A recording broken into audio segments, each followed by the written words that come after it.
J'ai des matchs où je me rappelle exactement ce que j'ai fait. Et là, en fait, j'ai que des flashs. Tu vois, je vois juste Robben qui passe devant moi avec le ballon, Chamini qui le course, Luca Toni qui me jette. Et en plus, j'avais un contrat qui était super bien pensé de la part de mon agent. En fait, je faisais 5 matchs. En fait, mon salaire est doublé, tu vois. Au bout de 2 mois, 3 mois, ils m'ont dit, bon, reviens, on va arrêter ça. Et honnêtement, on avait la meilleure équipe que le Sénégal aurait pu avoir, sauf que, on a échoué.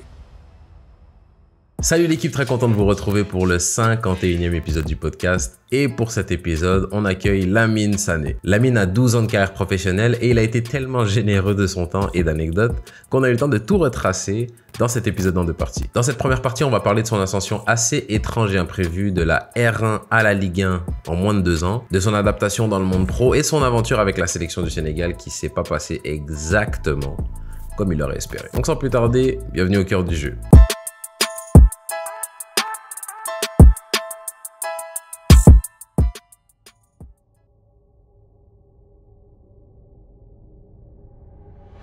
Lamine Sané, bienvenue au cœur du jeu. Salut John, merci beaucoup pour l'invitation. Merci de l'avoir accepté. Est-ce que tu peux te présenter pour les personnes qui te connaissent peut-être? Pour ceux qui me connaissent pas, après bien évidemment, on connaît pas tout le monde. Bon, je suis Lamine Sané, ancien joueur professionnel. J'ai joué à Bordeaux, au Werder de Brême. Ensuite, je suis parti aux États-Unis et j'ai terminé à Utrecht en 2021. Ok. D'habitude, quand je reçois un mec avec un parcours comme le tien, on va appeler ça une vraie carrière. On se penche que sur le côté professionnel parce que je pense qu'il y a beaucoup de choses à dire là-dessus.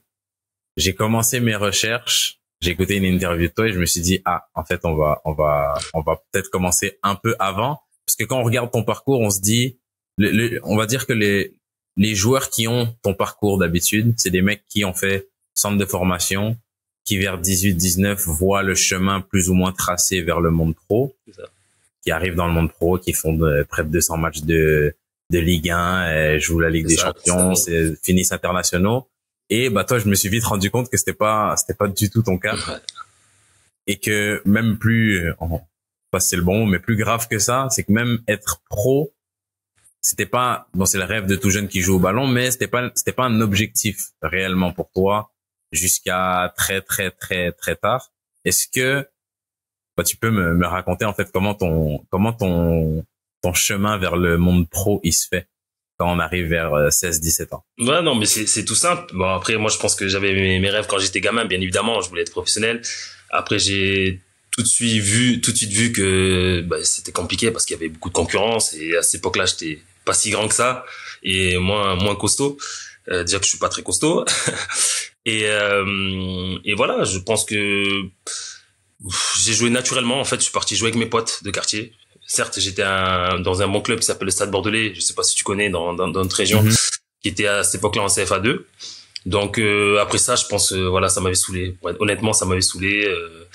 Les entraînements étaient trop intenses. Je pense que j'étais pas préparé encore mentalement à subir ce genre d'entraînement parce que j'avais encore je venais juste d'être majeur. J'avais juste 18 ans. Et là, j'avais un coach qui était très dur. Paix à son âme, il est parti. Mais je repars après dans mon club de quartier, tout simplement, avec mes potes, où je prends énormément de plaisir. Et là, si tu veux, il y a un ancien joueur qui s'appelle Lamine Diatta, qui est aussi du coin, qui est de Bordeaux, qui avait entendu parler d'un joueur. Et puis c'était l'ami de mon frère, donc il est venu jeter un œil dans mon club de quartier qui s'appelle Lormont, US Lormont. Et puis par rapport à ça, il m'a trouvé intéressant. Et de là, il avait quand même de bonnes relations avec ses anciens dirigeants qui là étaient à Sochaux. Donc il a fait venir un recruteur pendant 3 semaines. Ouais, exactement 3 semaines si je me rappelle bien. Et pendant 3 semaines, cette personne-là m'observait comportement, envie, ce que je dégageais sur le terrain, ce que je pouvais apporter. Et après ces 3 semaines, elle m'a dit que j'étais enfin prête pour aller faire des essais. Et là, c'était des essais à Sochaux avec la réserve. Donc c'était à l'époque, l'entraîneur, c'était Gengini. C'est Gengini. Donc j'y vais une semaine, tout se passe bien, nickel, je fais les tests. Tu pars, excuse-moi de te couper. Tu pars vers Sochaux pour faire des essais, faire un essai. t'es de la région de Bordeaux. Est-ce qu'il y a des contacts avec Bordeaux? Non, malheureusement. Avant d'aller parce que c'est loin, Sochaux. C'est une bonne question. Pourquoi aller jusque là-bas? C'est une très bonne question. Et malheureusement, ben, il n'y a pas eu de contact de la part des Girondins. Et c'est pas faute, pour l'entraîneur d'avoir remis, allez, tous les murs, monde et voilà, aucune réaction. Donc, ben, l'opportunité s'est présentée. Moi, j'avais rien à perdre, donc je suis parti à Sochaux. Et en allant à Sochaux, ben, comme je dis, nickel, ça se passe hyper bien. Donc, mais j'arrivais quand même à l'âge limite parce que là, je commençais à avoir 20 ans, 19, 20 ans. C'était assez compliqué. Donc, je pense que bien avant, comme tu as pu le dire, le parcours qu'un joueur professionnel, peut avoir au centre de formation, c'est dans 18, 17 ans. C'est là où il peut s'apprêter avec les professionnels. Donc, à partir de là, le directeur sportif, il vient, il me dit, ben, écoute, nous, ça s'est bien passé. Sauf que, voilà, t'as l'âge pour être avec les seniors, quoi. Il me fait comprendre ça. Ouais. Donc, ils me disent, bon, tu vas rentrer et tu vas revenir. Et là, le coach de la première, c'est Francis Gillot. Donc, à ce moment-là, ben, je pars tranquille dans mon club, je fais mon match. Et là, ils me disent de revenir. Donc là, c'est une semaine avec les pros. Donc, à partir de là, ben, franchement, j'avais des mecs là-bas qui m'ont intégré de la meilleure des façons. Honnêtement, ils m'ont accueilli comme si j'étais là depuis toujours, quoi. Donc, ça a facilité aussi, moi, mon intégration. En plus, à l'époque, j'étais un peu plus timide, j'étais un peu plus réservé. Donc, voilà, je fais ma semaine et j'avais Jérémy Bréchet qui était, à l'époque, défense centrale, qui sortait de l'Inter. Et voilà, c'était un très grand joueur, on connaît. Donc, voilà, il m'a pris sous son aile et il m'a guidé tout au long de cette semaine. Donc, super, pareil. Et là, Francis Gillot, il dit, bon, c'est pas possible. Un mec qui sort de DH, il a eu de la chance, il faut qu'il revienne. Donc là, je repars, je reviens. Il se dit, ça sent l'arnaque, tu c'est vois, pas possible. il se dit, c'est quoi le truc là? Et je reviens, tout se passe bien, nickel. Et je repars, je me rappelle, le dernier match, c'était Bordeaux-Sochaux. Et je prends l'appel avec eux, je reviens. Et puis, à partir de là, des choses positives. Ils veulent me signer un contrat pro de 3 ans. Sauf que dans la clause, il faut que je sois prêté dans un club. En gros, ils veulent me garder, mais le coach demande que je prenne un peu plus d'expérience, peut-être en Ligue 2 ou en National, peu importe. Ouais, pas passer de... Sochaux, à l'époque, ils sont en Ligue 1. En Ligue 1, de Erding, pour resituer, parce que maintenant, Sochaux, ils sont en National. Ils avaient une très bonne équipe, là. Et juste avant que tu continues, je t'en prie. J'ai juste une question là-dessus, parce que tu me dis que quand tu retournes à Lormont, c'est parce que le foot, on va appeler ça le foot sérieux, ça te saoule. En fait, si tu veux, comme je disais, après, comme j'ai dit un peu avant aussi, ça m'a saoulé et aussi j'étais pas prêt. Je vais te dire la vérité, j'étais pas prêt mentalement, j'étais pas prêt à encaisser, des critiques. Moi, je venais pour le plaisir, quoi. Moi, je prenais un ballon, j'allais avec mes potes et je jouais. Sauf que là, le coach avait vu que j'avais une marge de progression, donc il m'a emmené directement avec les seniors. Sauf que là, je sais pas, je me sentais pas à ma place, en fait. À ce moment-là, je me sentais pas à ma place. Donc voilà, j'ai préféré repousser chemin, repartir avec mes potes à Lormont. Et encore, même quand je suis parti à Lormont, c'est un coach qui était au Stade Bordelais avant, qui a vu que j'étais là et qui a insisté pour que je reprenne le foot avec eux, parce que sinon, moi, honnêtement, j'allais arrêter. Ça, t'allais arrêter, ok. Ouais, j'allais arrêter. Et voilà, il fallait que je vienne un peu en aide à mes parents. Donc moi, j'étais plus dans cette optique-là que se dire, allez, je vais être professionnel et puis poursuivre mon chemin. Donc je reprends. À partir de là, le directeur sportif de Sochaux, il me propose le contrat, mais il veut me prêter. Et là, il y a Bordeaux qui arrive. Tout ça, Bordeaux, a entendu parler parce que c'est un peu passé dans les journaux. C'était un peu une fierté pour eux dans mon club à Lormont. Et là, les Girondins arrivent. Je me rappelle Baptiston qui m'appelle personnellement, qui essaie de me convaincre de venir à Bordeaux. Mais bon, entre un contrat pro et un club, bien évidemment, mythique, Bordeaux, il n'y a pas de souci, c'est club de cœur, etc. Mais entre un contrat pro et un contrat amateur, je pense qu'il n'y a pas beaucoup de joueurs qui hésiteraient là-dessus. Donc, parce que Bordeaux te propose un contrat amateur. C'est ça, parce que c'était à l'époque où le coach de la première, c'était Laurent Blanc, à cette époque-là. Mais Laurent Blanc, de toute façon, il n'avait pas connaissance de ce que je faisais, etc. Mais bon, Baptiston, c'était son rôle à lui de pouvoir dénicher les joueurs qu'il y avait dans la région. Bon, après. Et c'est un contrat amateur pour que tu viennes avec la réserve ou un contrat amateur pour que tu viennes avec les pros? Contrat amateur pour que j'aille avec la réserve. Okay. Voilà, donc ça te fait rire. Hein. Voilà, donc c'était pas équivalent. Et puis moi, je me suis dit tout de suite, ben ça peut m'aider, contrat pro. Derrière, j'ai 3 ans, ça peut changer ma vie, il a changé la vie de ma famille. Donc moi, Ouais. j'étais déterminé. Je dis ah non, je vais à Sochaux. Et je me rappelle, Baptiston, il a insisté, il me disait non, il faut que tu viennes Ouais. et tout. Fais-moi confiance. Si t'es bon, ben tu auras le chemin qu'il faudra. Et si tu fais pas les efforts, ben voilà, comme plein de joueurs Mhm. font. Donc à partir de là, ben j'étais à Sochaux. C'est vrai que Sochaux c'est pas la meilleure ville du monde. Ouais. Donc j'en ai discuté un peu avec mon entourage. Et bien avant, j'étais déjà parti dans le sud à Hague. Et c'est vrai que je le vivais pas très bien. Donc là, je me Ok, suis d'être loin de dit, la famille, d'être loin voilà, de ton cocon. je suis loin de ma famille. Pour moi, ma famille c'est ma force. Donc je me suis dit, peut-être que si je veux réussir, il faut que je sois près d'eux. Donc une grande discussion avec ma mère, ma famille et mon agent, bien évidemment. Donc à partir de là, ben, je décide de rester à Bordeaux. Je refuse le contrat pro. Et c'est dans toute cette discussion-là, tout le monde les autres autour de toi, ils te poussent vers Bordeaux ou ils te disent plus, bah non, c'est Sochaux et Ouais. c'est toi qui pousse vers Non, en vrai, parce que en vrai, voilà la c'était dynamique. mitigé, tu vois.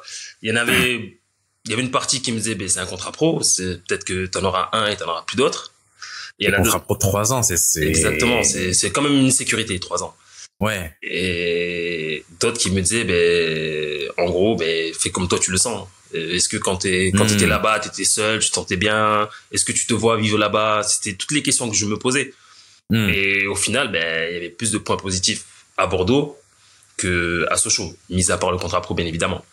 Ouais. Et comme je dis, au final, voilà, c'est le cœur qui a suivi. Il fallait que je sois auprès de ma famille et j'ai choisi Bordeaux. Ça me fait rire parce je pense qu'il y a 2 semaines, tu m'aurais expliqué ça et j'aurais dit c'est un vieux choix. Mais j'ai eu un épisode il y a pas longtemps avec Quentin Westberg là qui a une longue carrière aussi. Il m'a dit, c'est une phrase qui m'a marqué qu'il a dit. En gros, il m'a dit l'environnement il est important pour un joueur. En gros, plus t'es dans un environnement qui te convient et plus C'est performant. tu seras en capacité d'exprimer tout ce que tu dois exprimer. Exactement. Et je me dis que là, c'est facile avec le recul, mais juste là que tu me dises, dans un mauvais environnement, dans un club où t'étais, ça l'a pas fait. T'as dû retourner chez toi pour t'épanouir. Tu vas à Sochaux, tu te dis, bah là, il y a contrat pro. 3 ans, c'est quand même une vraie sécurité. Exactement. Mais la question, c'est est-ce que dans cet environnement-là, tu es prêt à t'épanouir? Au final, tu choisis bon, je spoil, mais au final, tu choisis l'environnement et puis c'est comme le point de départ de toute ta carrière derrière. Donc, Tout à fait. le pari, il a été gagnant, mais c'est vrai que Ah non, de c'est un base, pari tu me fou. dis non, contrat pro 3 ans ou un contrat amateur avec la réserve, non. Il y a qu'une seule bonne réponse. Exactement. L'équipe, je vous coupe 2 secondes, calmez-vous, je vais pas vous demander de vous abonner, mon petit doigt me dit que c'est déjà fait. Non, aujourd'hui c'est moi qui veux vous offrir quelque chose. Je vous annonce que je lance la newsletter au cœur du jeu pour partager avec vous des réflexions sur des choses que j'ai appris dans le podcast, vous donner des nouvelles et des actualités sur des joueurs qui sont passés dans le podcast, des conseils et bien plus encore. C'est gratuit et tout ce que vous avez à faire c'est de cliquer sur le lien que je vous ai mis dans la description et elle est à vous, c'est cadeau. Tant qu'on y est, abonnez-vous. Non, mais là, tu dis ça à n'importe quel jeune aujourd'hui dans la rue, il me dit, mais t'es fou en fait. Oui, oui. Ben, exactement. Mais bon, après, comme j'ai dit, je l'avais pas très bien vécu quand j'étais parti du côté tag parce qu'il c'est vraiment loin. C'est une expérience qui m'a servi de leçon et qui m'a fait, ben, entre guillemets, faire le bon choix, quoi. Ouais. Ouais. Donc, à partir de là, ben, je choisis d'aller avec la réserve des Girondins. Donc, Ok. À 20 ans? et là, j'ai 20 ans. Et là, j'ai 20 Ok. ans. Exactement. Donc, t'es avec la réserve à 20 ans. C'est ça. Et comment ça se passe cette saison-là? Eh ben, pour tout te dire, eh ben, cette saison-là, elle était un peu bouleversante parce que, ben, moi, je m'entraînais, allez, 2 fois par semaine, voire 3, tu vois, dans mon club amateur, Ouais. tu vois, c'était DH, c'était pas, le rythme, il était là, mais bon, sans plus, quoi. Et au Girondins, on s'entraînait tous les jours, c'était un métier, quoi. Donc, je fais toute la prépa et à la fin de la prépa, je me blesse, Ok. trop de charge de travail. Ouais. Donc Ouais. pour l'instant on s'en rend pas compte parce que pour eux voilà je suis un joueur, j'ai même plus âgé que les autres. Donc voilà, mon corps il doit tenir. Je pense que j'étais athlétique. Et là, ben je fais mes soins, je reviens, rechute malheureusement. Et là, le coach, ben, il se pose, il réfléchit, il dit bon, il y a un problème quelque part. Il faut qu'on arrive à trouver des solutions. Donc à partir de là, il me dit ben on va faire doucement. Je sais ce qu'on va faire. On va commencer à s'entraîner comme tu étais à Lormont.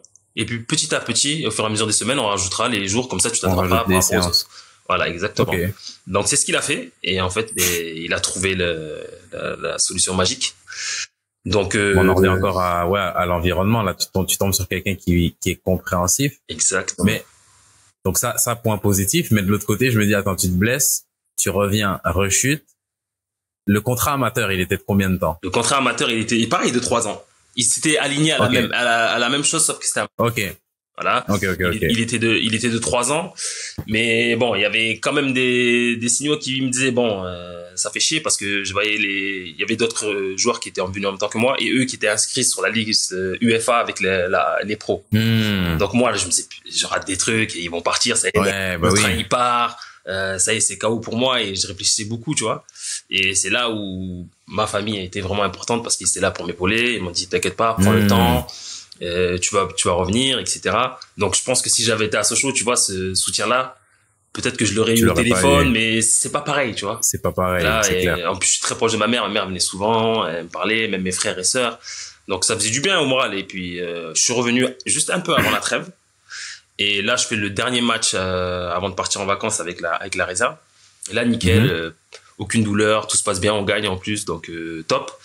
Et puis à la reprise, pas mal de blessés avec la première, notamment cette époque-là, je me rappelle toujours Alou Diarra qui avait mal au dos souvent, il y avait Planus qui était blessé, donc ça faisait beaucoup de défenseurs centraux parce qu'Alou des fois de temps en temps il jouait en défense, qui était absent, donc c'est là où Laurent Blanc il a besoin de défenseurs et il fait appel à moi, donc à partir de là, ben super content, donc j'y vais, je dis peut-être que c'est la chance de ma vie. Et pour des entraînements. Pour des entraînements, exactement. Que pour des entraînements. Ça veut dire qu'il manquait un joueur, tu viens, tu complètes, et puis tu repars de là où t'étais, tu vois. Tu rentres chez toi. Donc, exactement. Donc, honnêtement, ça se passe bien, encore une fois. Et, au bout d'une semaine, 2 semaines, là, bam, déchirure aux adducteurs. Donc là, je me dis, bon, là, je me suis posé la bonne question et j'étais très proche d'un joueur qui s'appelle Henri CV. Bon, je pense que tu connais aussi. Très proche de toi aujourd'hui. Et là, je lui dis, je ressens une douleur. Quand je joue, ça se voit pas parce que je force.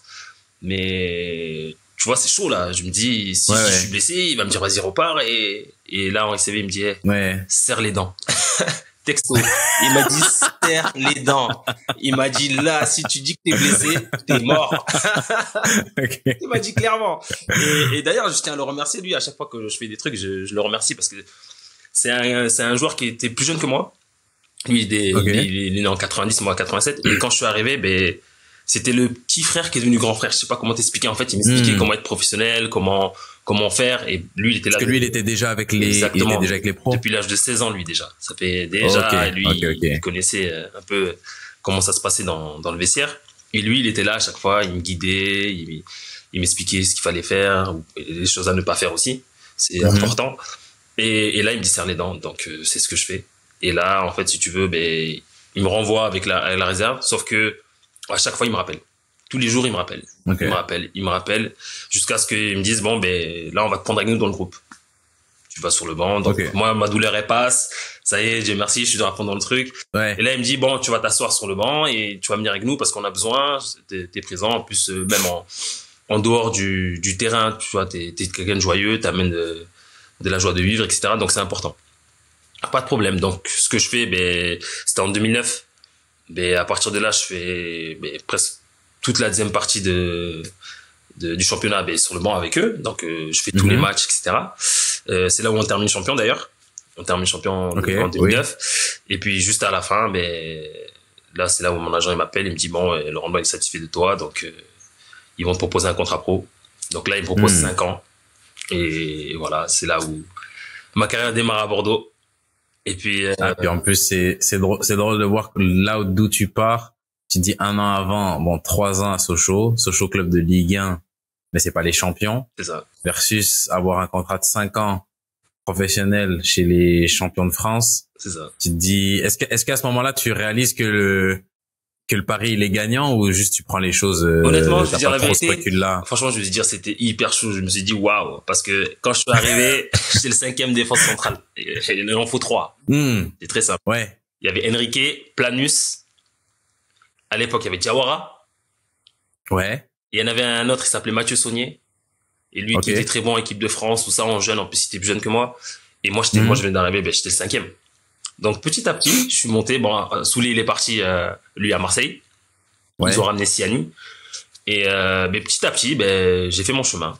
Bon, après, moi, je suis pas un mec, j'ai pas peur de la concurrence. Je me suis dit, bon, si je suis là, c'est que j'ai la chance de pouvoir, m'exprimer. Et c'est ce que je faisais, j'essayais de faire à tous les entraînements. J'étais à fond, je me rappelle des fois, même Bélion, il m'engueulait, il me disait, doucement, qu'est-ce que tu fais? Tout. Je dis, bon, t'as envie d'avoir la même voiture que toi.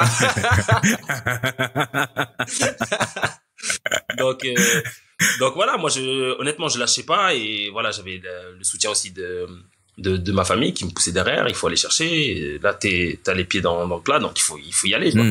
Et puis, petit à petit, malheureusement, comme on dit, le malheur des autres fait le bonheur des uns. Et Siani se blesse, je me rappelle, contre Lyon. Lisandro Lopez, c'était à l'époque où ils avaient une très bonne équipe avec Bastos, tout ça. Ouais.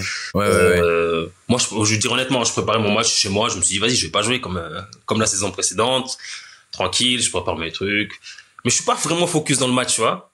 Ouais. Et c'est là où, juste un peu allez, 10 minutes après le début de l'échauffement, Siani qui rentre dans le vestiaire et qui dit, je peux pas. Il dit, mon dos, il est bloqué, c'est mort. Je peux pas. Et là, Laurent Blanc, Gassi, ils me regardent, ils me disent, allez, en piste. C'est toi. C'est toi. Ils me disent, on te donne aucune consigne, pas de pression, on te dit rien. Ils m'ont dit, on te dit rien. Parce que si là, on te parle, on va te mettre tellement de choses dans la tête que toi, tu vas tellement réfléchir que tu vas sortir de ton match. Il me dit, joue comme tu fais à l'entraînement, il y a pas de souci. Et c'est là où je commence mon match. On va à Lyon et en plus on gagne. On gagne contre l'équipe de Lisandro Lopez. C'était un match hyper chaud. Individuellement, il se passe comment ce match-là? Individuellement, Lisandro Lopez, il a capté ce truc, il est venu sur moi direct. Putain, l'enculé. Que sur moi, il voulait rien savoir. Il s'est dit, lui, c'est son premier match parce qu'ils ont capté, tu vois. Lui, c'est son premier match. Ouais. Je vais me mettre sur ses côtes. Je vais l'appuyer. Et là, je te dis une bagarre d'enfer. Je dis, en plus, lui, à cette époque-là, il était super fort, tu vois. Ouais. La bagarre d'enfer, tu vois. Je me rappelle, j'étais à 2 doigts de créer un penalty sur la fin. Tu vois, je le poussais un peu du bras. Franchement, c'est chaud. Il m'a donné du fil à retordre. Mais en fait, ce match-là m'a permis aussi de me montrer au grand public et les gens, en fait, ils ont dit, en fait, il a tenu avec Lisandro Lopez, c'est que il est capable de pouvoir finir notre match. Je sais pas si tu vois ce que je veux dire. Donc, exactement. Honnêtement, moi, comme je dis, c'était l'un des matchs les plus difficiles que j'ai fait dans ma carrière avec lui. Parce que voilà, il y avait tout. Il était malin, il était technique, tu vois, c'était un très bon joueur. Et bon, heureusement que j'avais l'appui de Marc Planus qui était mon mentor. Ouais. Et bon, on a réussi à le gérer. Et derrière, voilà, j'ai un peu plus la confiance du coach parce qu'on gagne en plus. Donc c'était pas facile d'aller gagner à Lyon à cette époque-là.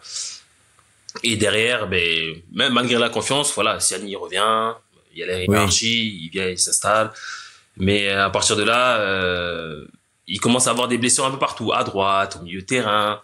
Et moi, vu que j'étais un joueur polyvalent, tu vois, moi, tu me mets sur le terrain, moi je joue, tu vois. Donc j'étais un joueur polyvalent en plus derrière. Et je me rappelle, Chalmé, il se blesse. Jurietti, il est arrivé en fin de carrière. Et c'est là où Lambert, il me dit, tu peux jouer à droite, toi, il me dit. Je dis, ouais. Et là, il me met à droite, tu vois. Il me met à droite, pareil, le match, il me dit, joue comme tu sais jouer, te prends pas la tête, pareil. J'arrive à faire mon match, j'y prends goût. En même temps, ils réfléchissent, ils disent, bon, t'as un peu le profil d'Alou Diarra, etc., on peut te mettre au terrain. Donc, ils m'essayent un peu partout, tu vois. Et au final, en fait, ils arrivent à sortir le meilleur de moi-même à chaque fois qu'ils me mettaient un poste. Ça veut dire que des fois, je pouvais commencer défense centrale, 6 et latéral droit. Et dans un même match, je me rappelle même en Ligue des Champions, j'ai fait les 3 postes dans le même match. Donc, à partir de là, je prends un peu plus confiance en moi. Tu vois, je me sens plus à l'aise. Les cadres, ils s'en vont petit à petit. Parce qu'à l'époque, il y avait, voilà, Alou, il s'en va, Gourcuff, il s'en va. Donc, voilà, ça me met un peu plus en avant et plus l'expérience que j'avais eue. Donc, il fallait le mettre à la disposition des jeunes. Et moi, j'aimais bien bosser avec les jeunes, tu vois, j'aime bien leur expliquer, etc. parce que je me mets en fait à leur place et je me suis dit quand Henri CV, je suis arrivé, Henri CV m'a fait la même chose. Donc ça a facilité peut-être mon intégration et peut-être la progression de ma carrière. Donc moi je me suis dit à chaque fois qu'il va y avoir quelqu'un qui va venir, ben ce sera mon rôle de l'aider, de pouvoir faire qu'il s'intègre le mieux possible. Donc vas-y. Juste avant que t'avances trop loin, j'avais 2 questions pour toi. Je t'en prie.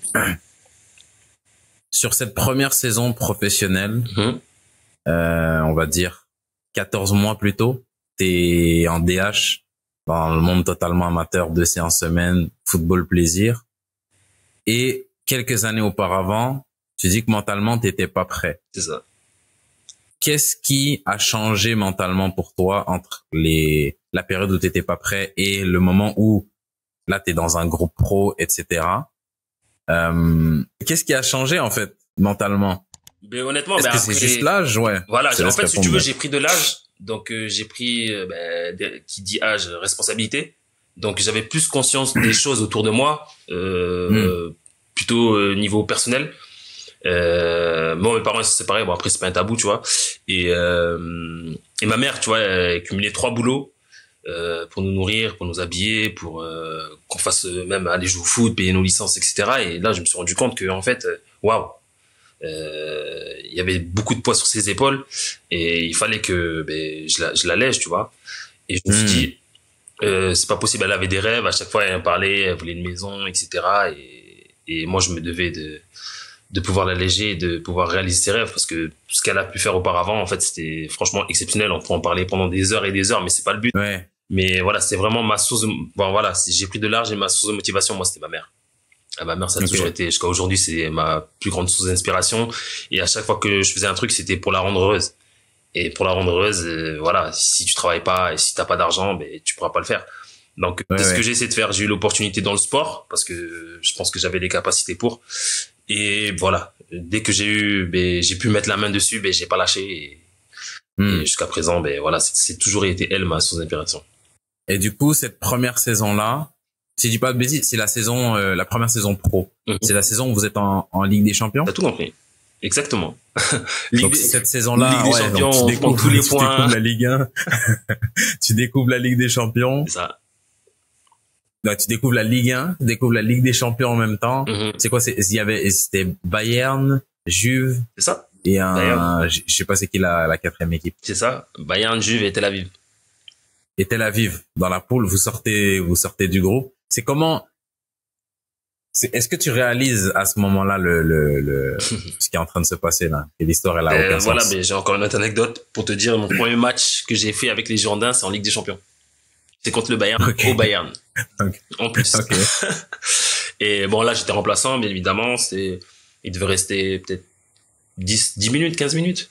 Ouais. Là, moi, comme je t'ai dit, j'étais habillé sur mon banc, tranquille, j'étais avec mes petits trucs, mes petites barres, il faisait froid, tu vois, j'étais au max, tu vois. Limite, tu vois, je m'habillais toujours, je me disais, on sait jamais, tu vois, faut rester professionnel. Oui. Mais dans ma tête, je me disais, j'ai le temps, je suis patient, moi, je suis très patient, tu vois. Et là, je vois Laurent Blanc, il est debout, il est comme ça, et d'un coup, il se retourne, il me dit, t'es prêt? Je regarde les autres, je dis, ouais, c'est à toi qui parle. Il me dit, t'es prêt? Ouais, toi. Je dis, ouais. Il me dit, change-toi. Donc, je me lève et même pas, je suis parti m'échauffer ou quoi. Ouais. On faisait les petits trucs où t'allais, tu vois, il y en a 3 qui partent, toi qui reviens, mais ça faisait au moins 5 minutes, j'étais assis. Ouais. Et là, je dis, vas-y, tu vois, j'enlève mon short, j'enlève mon pull et tout, je me prépare. Mais là, dans ma tête, je réalise toujours pas, tu vois. Il me dit, bon, écoute, tu vas te mettre entre Siani et Chalmé. Parce qu'il y avait Robin qui venait de rentrer, tu vois. Donc, il m'a dit, tu te mets entre les deux. Je lui dis, ok. Il me dit, tu te mets entre les deux, tu joues. Ok. Tu vois, il y a pas de problème, tu vois. Donc, j'y vais, je rentre sur le terrain et je te jure que quand je suis rentré sur le terrain, j'ai que des flashs, en fait. Je me rappelle plus exactement. J'ai des matchs où je me rappelle exactement ce que j'ai fait. Et là, en fait, j'ai que des flashs. Tu vois, je vois juste Robin qui passe devant moi avec le ballon, Chalmé qui le course, Luca Toni qui me jette. Et en fait, c'est marrant parce que sur l'action du but, parce qu'on gagne 2-1, sur l'action 2-0 pardon, sur l'action du but, c'est moi qui récupère le ballon, je la passe à Fernando lance Marouane en profondeur et on marque, tu vois. Et là, énorme, tu vois, donc on gagne le match, etc. On va dans le vestiaire et là, toujours, je réalise pas, tu vois. Impossible. Et là, grosse prime en plus, il me dit, ouais, et là, dès qu'il me parle de grosse prime et tout, là, tac. commence à revenir en moi et là je me suis dit j'ai fait des trucs pendant au moins 3 jours, tu vois. Moi comme je dis, je suis sans tabou. Moi j'avais un salaire, j'étais à 5 000 avec les Girondins. Et là, on avait une prime de 40 000 euros, tu vois. Je me suis dit, waouh, c'est quoi ce truc de fou, tu vois. Là, je suis vraiment rentré dans le monde, tu vois. Et à partir de là, je me suis dit, mais ça y est, c'est parti, quoi. Tu vois. Et voilà, c'est vraiment quelque chose qui m'a marqué. En même temps, j'ai que des flashs, mais j'ai pas vraiment des souvenirs. Mais ces flashs-là, ils resteront gravés dans ma vie jusqu'à jamais. Gassi me dit, oh, on a gagné contre le Bayern. Donc voilà. Et du coup, en plus, là, cette saison-là, vous sortez en quart contre Lyon. Contre Lyon. On perd 3-1 à l'aller et au retour, on gagne que 1-0. Et du coup, tu me disais que, bon, le rêve de joueur pro, tu l'avais quand tu étais jeune. C'était pas réellement un objectif. Ça t'est comme un peu tombé dessus. C'est ça. Quand on arrive à ce moment-là, on va dire, en plus, ce qui est bizarre, c'est que tu commences vers le monde pro. Il y a des gens qui commencent en Ligue 2 et tu te dis, tu sais quoi, je vais aller en Ligue 1. Toi, première saison, Ligue 1.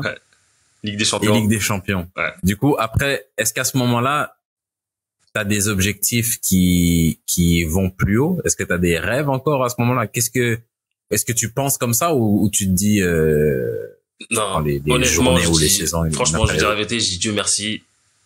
Je suis pro. Je suis chez moi. J'ai ma famille. Je joue de temps en temps. Honnêtement, j'étais pas pressé parce que voilà, il fallait que j'acquière un peu d'expérience, il fallait que il fallait prendre le temps. Honnêtement, c'était parfait pour moi. Il y avait rien qui manquait. J'étais bien, j'étais heureux. Et pour l'instant, je me dis pas non, j'ai des ambitions. Je me dis juste qu'il faut que je travaille à l'entraînement. Faut que je sois le meilleur. C'est pas j'arrivais le week-end, le coach il me disait bon, t'es sur le banc ou t'es pas pris, je faisais la gueule. Ah non, pas du tout. Là, j'ai dit j'avais la banane tous les jours. C'est pour ça qu'au Girondin il me disait toujours ouais, toi t'es toujours heureux. J'ai la chance d'être passé entre les mailles du filet. Je me retrouve là tous les jours à faire le plus beau métier du monde. Pourquoi je vais me prendre la tête? Donc honnêtement, à cette heure-ci, j'avais pas encore de rêve, j'étais juste bien et je voulais kiffer, tu vois. Et du coup, quand est-ce que ça change? Quand est-ce que tu commences à en fait, quand est-ce que tu considères que t'es devenu là t'es comme un jeune en apprentissage. Quand est-ce que tu considères que là, à ce moment-là, là, j'étais un pro avec des aspirations de pro. Mais ça, c'est après 100 matchs. Et ça, c'est Eric Bédoué qui me le disait. Il faisait que me le dire. Dès que je suis arrivé, il faisait que me dire, hey, crois pas, t'es pro. Tu vois, crois pas, t'es pro, crois pas, t'as fait des trucs de fou. Il me dit, quand t'auras fait 100 matchs, là, tu pourras dire t'es pro et là, tu pourras penser. Et franchement, j'ai écouté ses conseils. Et c'est des très bons conseils parce que, honnêtement, j'aurais pu vriller, de suite, comme je t'ai dit, Ligue des Champions, grosse prime, ça enchaînait. En plus, j'avais un salaire qui était, un contrat qui était super bien pensé de la part de mon agent. En fait, je faisais 5 matchs. En fait, mon salaire est doublé, tu vois. Donc, au bout de 2 mois, 3 mois, ils m'ont dit, bon, reviens, on va arrêter ça. Et, tu vois. Donc, honnêtement, il m'a dit, au bout de 100 matchs, on va dire que t'auras déjà fait une saison pleine, voire 2. Et là, on pourra discuter, on pourra dire, et voilà, c'est ce que j'ai fait après au fur et à mesure des années. Et là, il m'a dit, bon, là, tu peux aspirer à voir autre chose, à voir un peu plus grand. Là, t'es un joueur professionnel. Et du coup, quand t'arrives à ce moment-là, qu'est-ce que tu vois? Qu'est-ce que tu ambitionnes? Mais dès que j'arrive à ce moment-là, tu vois, j'ai jamais caché. Le championnat anglais m'a tiré énormément. Donc, il y a pas mal de clubs qui viennent. Il y avait Liverpool. À un moment, il y avait Milan. Mais la plus grosse qui a vraiment assisté, c'était West Ham à l'époque. Il y a West Ham qui vient, qui propose. Et là, le président Trio, que j'aime beaucoup, même aujourd'hui, qui me dit, non, c'est hors de question, tu vas nulle part. Et il m'a dit, tu sors de leur monde déjà. Sois heureux que tu sois avec nous. Calme-toi. Et là, je lui dis, mais c'est quand même un championnat qui m'attire. Je pense avoir le profil. En plus, voilà, à l'époque, je me rappelle, c'était 5 millions. C'est déjà pour un mec qui sort de nulle part, c'était énorme. Je dis, quand même, ils viennent. Il m'a dit, non, écoute, laisse tomber. Il m'a dit, laisse tomber. T'es bien ici. Voilà, t'as pas besoin d'aller ailleurs. Ça, c'est en quelle année, ça? Ça, c'était en 2013. Ouais, 2013-2014. 2013-2014, donc je dis bon, ok. Et là, Marseille aussi qui vient, parce qu'il y avait Alou Diarra qui était parti à un moment, je crois, en plus, c'était, ou c'est peut-être avant. J'ai rappelé, Alou Diarra, il est parti en quelle année? Je crois que c'est 2013, pardon. Et il y a Marseille aussi qui vient, et il m'en parle même pas. Il n'a même pas cherché à comprendre parce qu'on avait Soulé, il disait bon, vas-y, il y a le petit qui était là-bas, il est pas mal. Alou Diarra, avec qui j'ai joué un peu plus longtemps, qui lui dit pareil. Et pareil, non, il me dit non. Il me dit tu restes là. Donc honnêtement, comme je dis, j'étais heureux. Certes, ben j'aurais aimé voilà goûter au championnat anglais, mais voilà, j'avais ma famille encore une fois et j'avais mon équilibre. Voilà, j'avais un très bon équilibre et ça me dérangeait pas plus que ça. Ok. Donc voilà. Et à ce moment-là, ouais, ça te faisait plus peur de partir parce que tu disais qu'au début, c'était quand même important pour toi de garder cet équilibre-là. Si tu pars dans le championnat anglais, tu l'as plus cet équilibre. Là, à ce moment-là, t'avais acquis assez de maturité, d'expérience pour te dire là, je sais comment gérer le truc. Je sais que ça pourrait le faire. Exactement. Bah après c'est avec les matchs aussi et comme je dis après voilà, j'ai eu la chance d'aller en sélection avant. Bon, je pense qu'on en reparlera après. Mais j'avais beaucoup de coéquipiers à moi qui jouaient là-bas, qui me parlaient d'Angleterre, je les voyais jouer le week-end et on connaît tous le championnat anglais, c'est un championnat qui peut rêver. Donc voilà, je me suis dit peut-être que là je suis apte, j'ai peut-être les capacités pour pouvoir voyager, aller dans un autre pays, parce qu'il faut s'adapter à la langue, il faut s'adapter à la culture. Donc je pense que là j'étais prêt. Mais bon, voilà, Dieu a fait que je sois pas parti, que je sois resté à Bordeaux. Ok. Et ouais, tu as mentionné la sélection, on va y aller.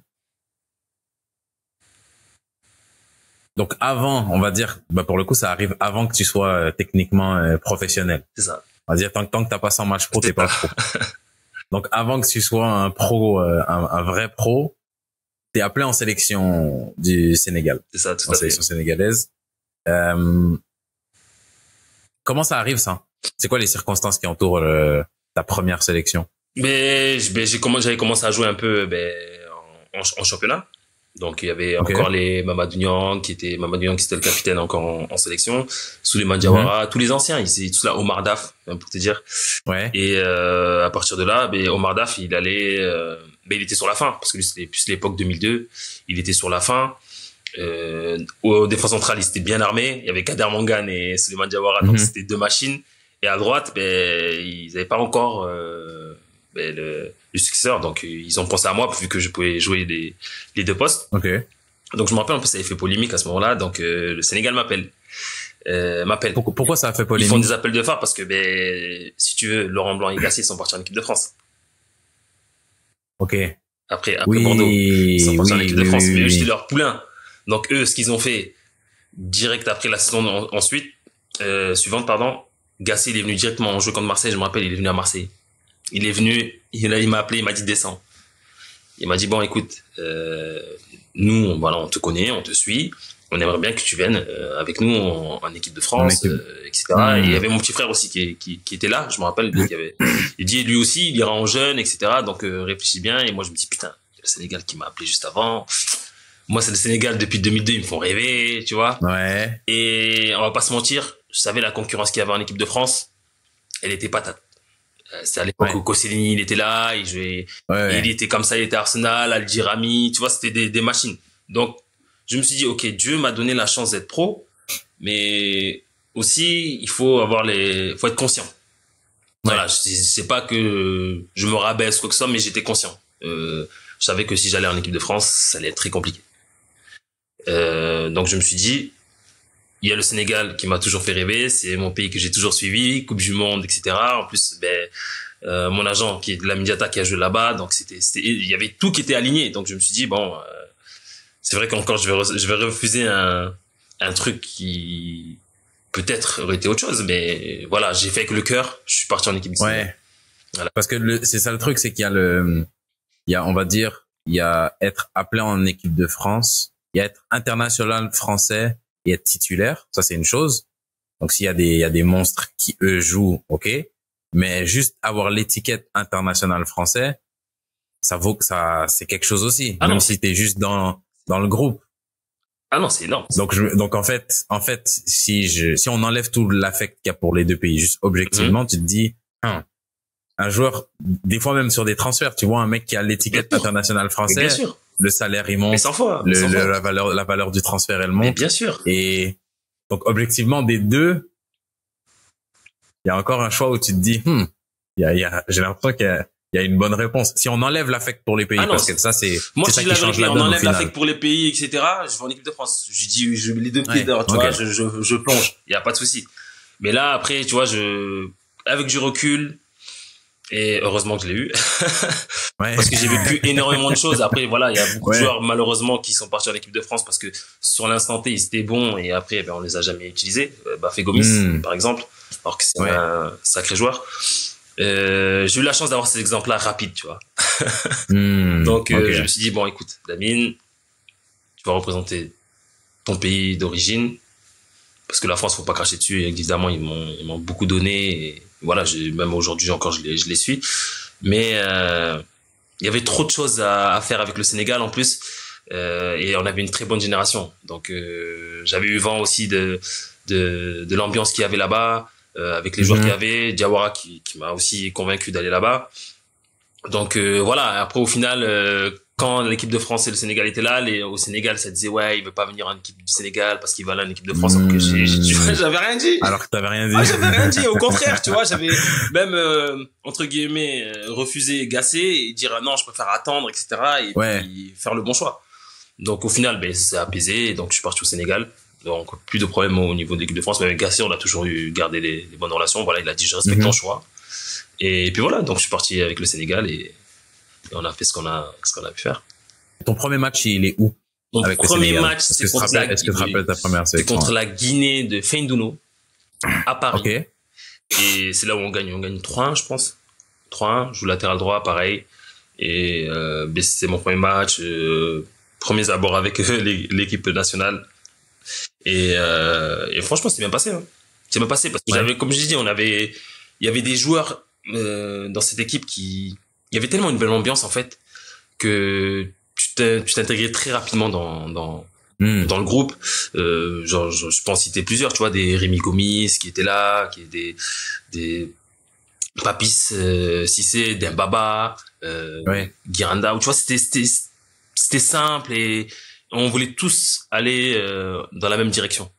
Donc j'arrive, premier match, on gagne. Le coach tout de suite Amara Traoré confiance en moi. Pareil, il vient, il me fait comprendre que comment ça se passait en sélection. Parce que je pense que c'est différent, on a différentes cultures. Et honnêtement, c'était super. Bon, c'est vraiment différent de Bordeaux. Voilà, c'est vraiment deux choses vraiment distinctes. Mais en fait, si tu veux, le fait d'aller en sélection, en fait, ça me ressourçait. Je sais pas comment te dire, ça m'a apporté autre chose, mais toujours dans la joie et la bonne humeur. En plus, quand j'allais au Sénégal, c'était exceptionnel. Le peuple. Donc, c'était vraiment différent. Et je pense que le fait d'avoir choisi le Sénégal, ça m'a beaucoup apporté aussi dans ma progression. Et puis, en plus, cette première sélection, elle est un peu poétique. Tu joues avec le Sénégal, mais ta première sélection, elle se fait, tu joues le match en France. À Paris. En plus, vous gagnez à Paris. C'est ça. Et du coup, avec si on suit les années suivantes avec la sélection, parce que si je dis pas de bêtises, vous étiez un peu la génération, je sais pas c'est quoi le bon mot à utiliser, mais un peu de la renaissance. C'était la génération autour de 2002 qui casse tout. T'as tout compris. Après, il y a comme eu un espèce de trou d'air où trouver des grands joueurs sénégalais, c'est un peu plus compliqué, tu sais, de 2007 à 2010, un truc comme ça. C'est ça. Et puis après, là, vous étiez l'équipe où on se dit, ah ouais, eux, ils vont gagner ils vont faire quelque chose. Ils vont faire quelque chose. Et au final, ça c'est pas exact. Ah, tu peux le dire, on n'a rien fait. je voulais pas le dire comme ça. Je me dis peut-être c'est un sujet sensible. Non, tu demanderas, moi je suis cash, on se dit la vérité. Non, honnêtement, on avait une très très belle génération. Et j'en parlais encore avec Amara Traoré, qui est maintenant président au niveau des jeunes là-bas en sélection, donc il était avec moi. On en parlait, il me disait, mais honnêtement, on avait la meilleure équipe que le Sénégal aurait pu avoir, sauf que on a échoué. On a échoué comment? Et même lui, aujourd'hui, il se pose encore des questions, tu vois, parce que je me rappelle, on était... Quand il est pris, lui, il a perdu 3 matchs, on l'a viré, c'était les 3 matchs de la CAN. Mais avant ça, on perdait aucun match. On gagnait tous nos matchs. Parce que même pour se qualifier pour cette CAN-là, il y avait un groupe de la mort. Exactement. Nous, vous étiez contre nous. Moi, je suis congolais, donc vous Congolais. Congo. Ouais, je crois parce qu'il y avait Cameroun et Congo dans la poule. Exactement. En fait, si tu veux, il y en avait qu'un qui pouvait se qualifier à ce moment-là. Voilà. Et on était 5, je crois, ou un truc. Je sais pas, ils avaient fait un micmac, c'était compliqué. Ouais. Et c'était le Cameroun de Samuel Eto'o. Laisse tomber. Donc, mais on a réussi à se qualifier, mais à Dakar. En fait, se qualifier, on a réussi à les battre. En fait, il fallait les battre pour pouvoir déjà prétendre de se qualifier. On a réussi à les battre, où Dembaba marque un but, où je me rappelle là, moment exceptionnel, le stade il tremblait. Mais quand je dis tremblait, il tremblait. En plus, on marque sur les arrêts de jeu. Exceptionnel. On arrive à gagner ce match. Et là, il faut aller à Douala ou faire ce match, et c'était un match compliqué. On savait qu'à l'époque, il y avait beaucoup de corruption. Ouais. Ah non, c'était hardcore. Tu vois, encore là, ils essaient d'installer la VAR un peu, ils essaient de voir. À l'époque, il y avait rien. Là, c'était bizarre. Si c'était pour le Cameroun, il arrivait, une valette, à l'hôtel, on le mettait au chaud. T'inquiète pas qu'il était pour toi. Ouais. Et je me rappelle, match retour, on y va, on joue. J'étais latéral droit. Hein. Dès qu'il y avait touche pour nous, au moment où j'allais prendre le ballon, je te dis à la main pour faire la touche, l'arbitre sifflait, il disait balle aux autres. Je disais comment ça, balle aux autres. Et dès que je lui disais mais y a pas, il mettait comme ça. Il mettait la main pour dire. Je dis lui là, lui il veut m'avoir lui. Donc on poursuit le match, ils arrivent pas à marquer quand je te dis des hors-jeux non sifflés de 5 mètres. Des trucs de fou, ils arrivaient pas à marquer, je sais pas ce qui se passait. Et là il y a une action sur le côté. Bedimo il part sur le côté, il centre. Et je sais plus c'était avec qui, je crois que j'étais avec Aboubacar ou je sais plus avec quel attaquant. Et en fait, si tu veux, ils centrent en retrait, sauf que nous on est en avance. Et tous les deux, en fait, on essaie de se retourner, tu vois. Et en fait, dès qu'on essaie de se retourner, le ballon il lui tape là, donc ça me retape ici, le ballon il retombe, donc je la dégage, l'arbitre il arrive, penalty, carton rouge, tu sors. Waouh. Je me suis dit là, les problèmes commencent. Je dis, on va faire match nul, ça va être chaud, ils vont revenir et tout. Et là, il part, il rate, tire sur la barre. Ici, Ardia qui est sur le côté, waouh, super content, l'arbitre il arrive, rouge, tu sors. Pourquoi tu sors? Je te dis, tu sors. Donc nous on était juste devant le tunnel, tu vois, on était en chien, on regardait le match comme ça là, on voyait, on priait, le temps passait, ils arrivaient pas à marquer. Et là, souvent on arrive à faire match nul contre eux, 0-0, mais ils sont éliminés. Malheureusement, ils peuvent pas nous rattraper et c'est parti. Mais après, l'arbitre a été radié parce qu'ils ont revu le match, ils ont vu qu'il y avait de la corruption, etc. Mais vraiment, c'était un groupe, franchement, c'était hyper dur. Même quand on part chez vous, je pense qu'on fait match nul ou on gagne de très peu. C'était vraiment compliqué. Bon, après, on arrive à se qualifier pour la CAN. C'est là où tout commence. En fait, on se qualifie pour la CAN, tout se passe bien.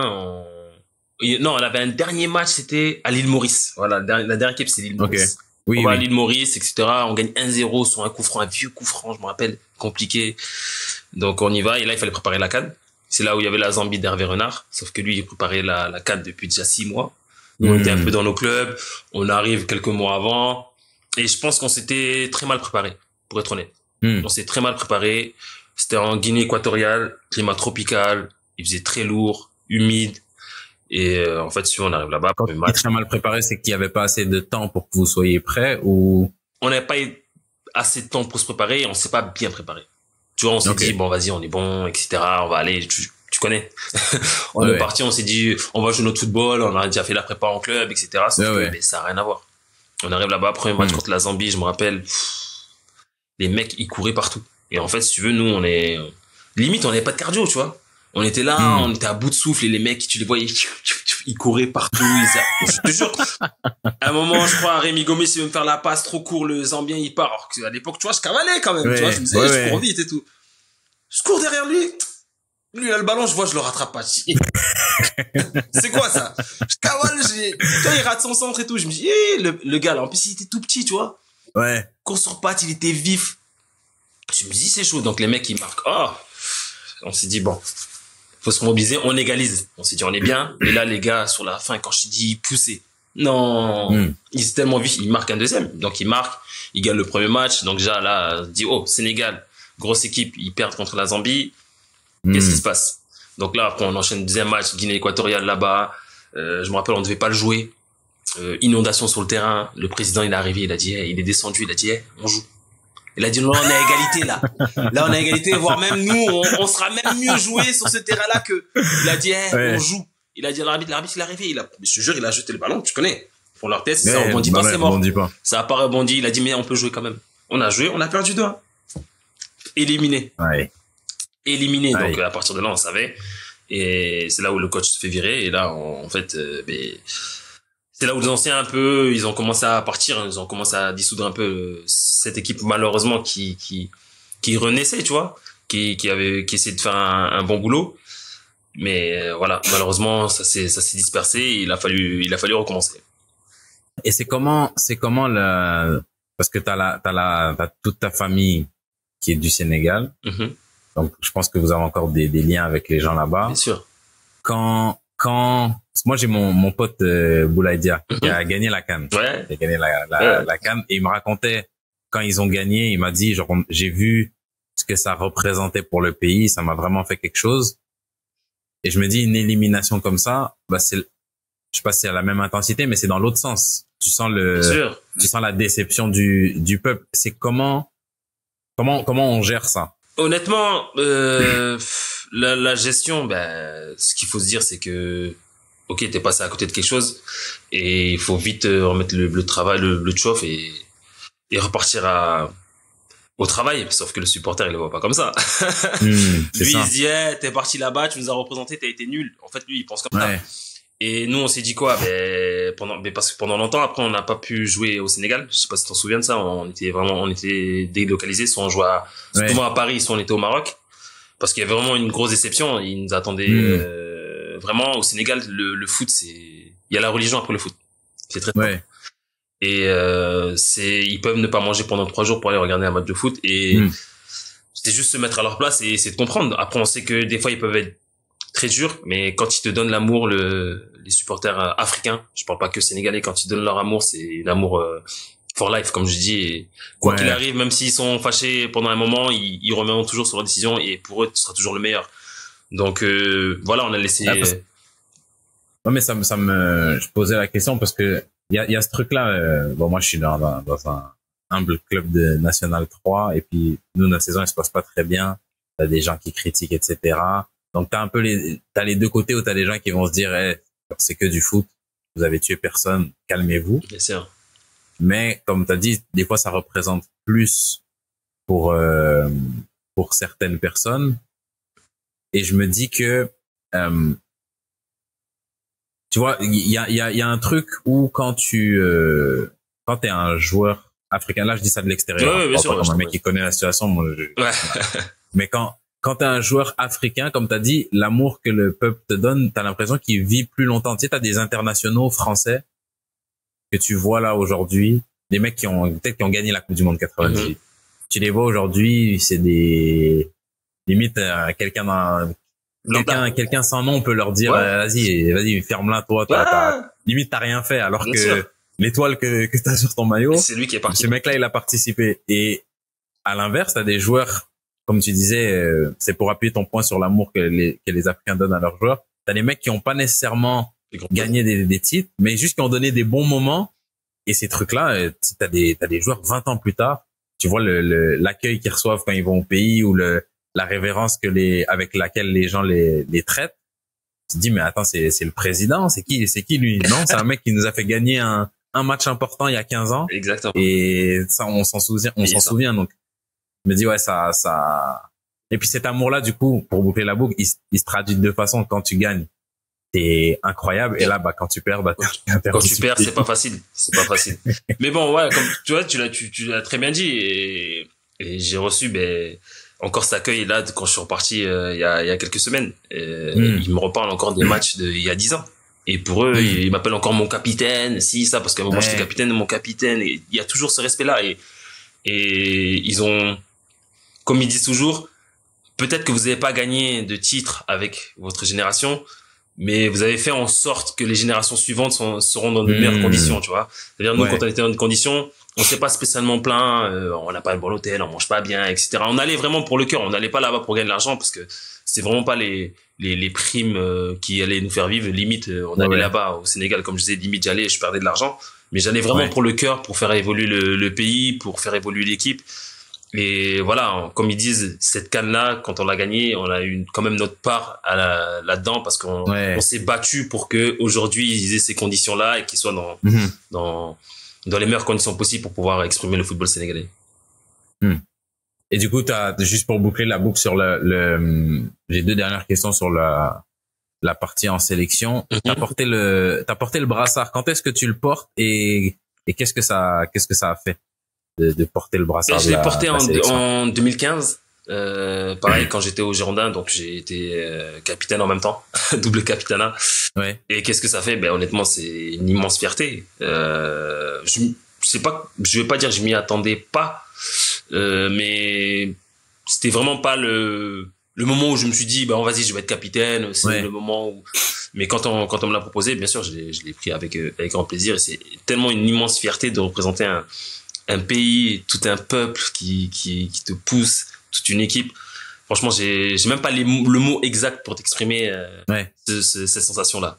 Mais c'est quelque chose de magique et voilà, j'ai vraiment été honoré et fier de porter ce brassard et représenter l'équipe du Sénégal.